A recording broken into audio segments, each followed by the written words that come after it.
ازيكم يا حبايب قلبي. انا هعمل المشروب معلقه قرفه. دي معلقه قرفه، دي معلقه قرفه، ودي معلقه كمون حصى، ودي معلقه جنزبيل، ودي ليمونه، وهاخد معلقه خل تفاح. المشروب ده بيتغلى معلقه قرفه، معلقه كمون حصى، معلقه جنزبيل، ليمونه هغليها بقشرها معاهم، ومعلقه خل.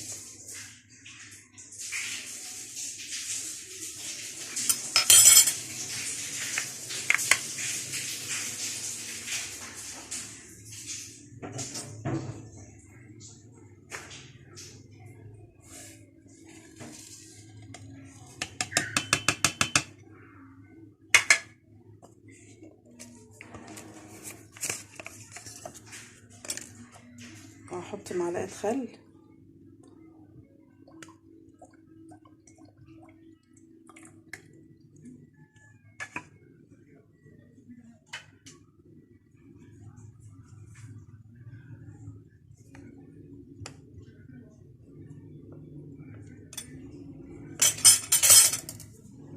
وهحطها على النار لغايه لما تغلي.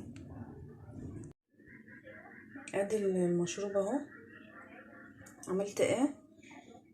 عايرت 3 كوبايات ميه، اشربها واحده الصبح واحده العصر واحده بالليل. 3 كوبايات ميه عليهم معلقه قرفه، معلقه جنزبيل، معلقه كمون حصى، ليمونه بقشرها عصرتها وحطيت قشرها، وحطيت معلقه خل تفاح وغليتهم. وحطيت بعد ما غلت مليت الكوبايه دي، هي لسه سخنه اهي، مفيش فيها سكر. ديت للبرد، دي بتحوش البرد بس للكبار مش للصغيرين، للكبار. الوصفه ديت للبرد، اللي عنده برد يعمل الوصفه دي. ليمونه بقشرها، معلقه خل، معلقه جنزبيل، معلقه قرفه، معلقه خل تفاح، على 3 كوبايات ميه. اشربي واحده الصبح واحده العصر واحده بالليل. دي لنزلات البرد بس مش للاطفال، للكبار. ربنا يعافينا يا رب ويشفي كل مريض. هي حلو واشربها من غير سكر. عايزه سكر حطي معلقه.